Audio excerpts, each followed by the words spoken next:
nos attentes sont énormes parce que nous sommes une couche vulnérable, comme ils disent, et cette couche a d'énormes difficultés.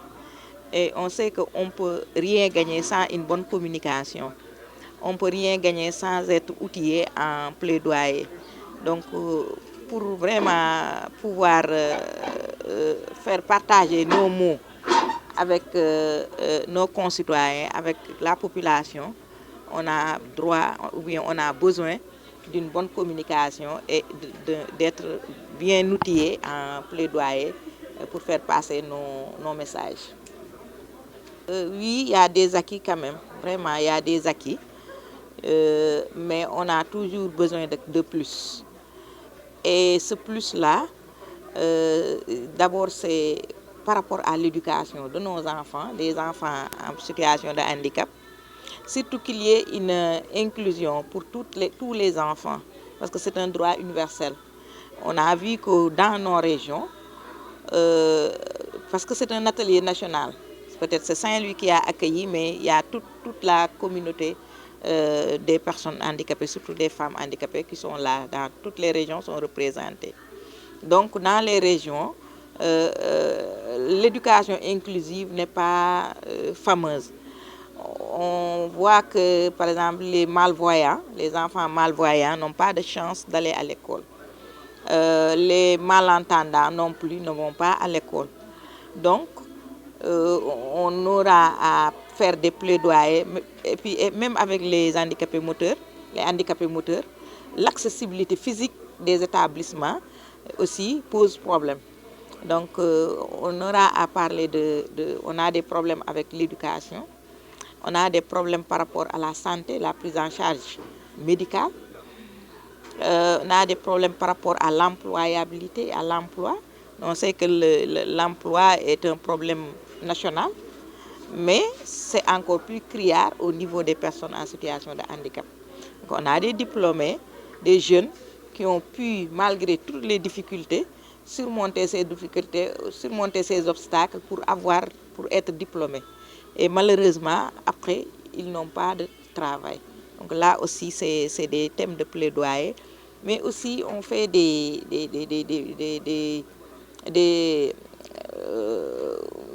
thématiques pour la prise en charge au niveau des collectivités locales. Parce qu'on sait que l'action sociale est une compétence transférée. Mais malheureusement, les gens pensent souvent à l'assistanat. Alors que nous, quand on nous dit que c'est une compétence transférée, on pense à autre chose que l'assistanat. On a dépassé l'âge de l'assistanat. Comme vous avez dit, il y a beaucoup d'acquis. On a dépassé l'assistanat. Maintenant, on veut l'approche compétence. Et les compétences existent. Donc, nous, on fait des plaidoyers par rapport à un changement de comportement, un changement de mentalité, un changement de vision par rapport à nous. Waa man la madame Balde Diaw Guèye ma jiite Waylaago comité bi ñuy wax comité des femmes de la fédération des associations de personnes handicapées bu Ndar maanaam Waylaago yi association yi ëmb Waylaago yëpp rawatina bi nga xam ne jigéen ñi ñoo fa nekk ma yore ko au niveau de Saint-Louis tey ñu daje fi ak si ndimbalu waa Oxfam ak la fédération le comité national des femmes ñu daje fi tànn Ndar pour defe fi ñaari fan yoo xam ne dañuy toog waxtaan jox ñu ay jumtuwaay yi nga xam ne dina tax ñun ñu mën a xam naka la ñuy waxe ñu mën a xam tamit bu ñu amee suñu soxla naka la ñuy waxtaanee ak nit ki ba nit kooku ànd ci soxla bi mais jàppale ñu pour ñu faj soxla boobu loolu mooy solo su waxtaan bi tey waxtaan bi nag du Ndar rek ñoo fi nekk waa mën nañu Sénégal yëpp a ngi fi ndax képp kuy personne handicapée nekk ci région 14 régions Sénégal yëpp teew nañ fi tey sunu ay association sœur ñëw nañ ak maanaam ñëpp ñi nga xam ne dañuy liggéey ak ñoom ñëpp daje si nañ fi daal ay ak yi macha allah ndax tamit ku xool en 90 ñun bi ñuy doog a dugg université ak 2022 nga xam ni changement am nañu ay acquis waaye nag lu baax du doy dañuy dolli toujours ndax dañu nekkoon na nga xam ni couche bi nga xam ni dafa bëri lañ ñu rawoon si lu bëree bëri kon pour ñu émerger faaw ñu jàppaat si bu baax a baax te dañu am ay soxla yu demee ni que si wàllum njàng mi xëy na boo demoon tey ji niveau national capital mën na am foofu lay tanee daa fa gis ay écoles yoo xam ni ñi nga xam ne seen xel dafa seen intelligence seen xel dafa yéex daañ fa mën jàng daa fa gis ñi nga xam ni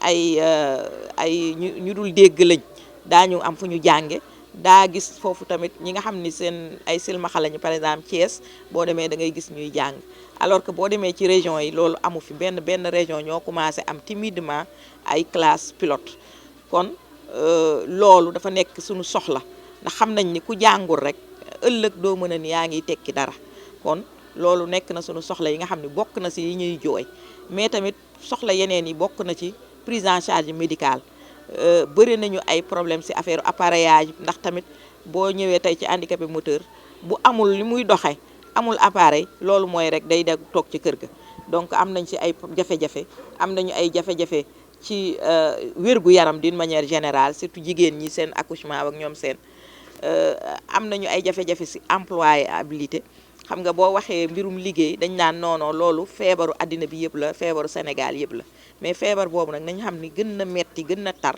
ci ñi nga xam ne ñi dañu am laago ndax yow soo amee laago sa njàng jafe sa dundin metti waaye malgré loolu yëpp nga def fexe ba jàll ba fexe ba am ay diplôme desul lu dul liggéey te loolu day jafe kon looloo tax foofu tamit am nañ fa ay thème de plaidoyer yu bëri mais aussi am nañu ay thème de plaidoyer par rapport ak collectivité locale yi nit ñuy jàppe ndax le plus souvent Sénégal boo nee handicapé rek dañuy yaakaar ne ndimbal moo ci war a topp dañuy wax naan dañ ko daañ la dimbalee tabaski bu jotee daañ la dimbalee lii koor bu jotee daañ la dimbalee lii alors que loolu romb nañ ko ndax xam nañ ni jox nit ki jàngal ko nu muy nappi moo ëpp solo kon ñu xool ñun suñuy compétence xool li ñu mën ci liggéey xool li ñu mën ci xalaat xool li ñu mën ci fii ak fii ñu jàppale ñu ci loolu pour ñu def ko moo ñu gënal assistanat bi mooy dimbale la ponctuellement nga xam ne bu paree da ngay nekkaat toujours dans le besoin. Quand on fait le diagnostic des besoins, c'est le partenaire qui nous dit qu'est-ce que nous on a besoin.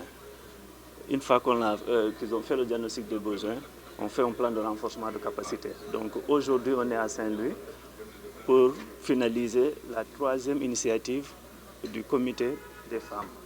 Donc cette 3e initiative, on les a accompagnés sur 3 initiatives durant l'année qui visent, comme Madame la chef de projet au niveau de la FAPS a dit.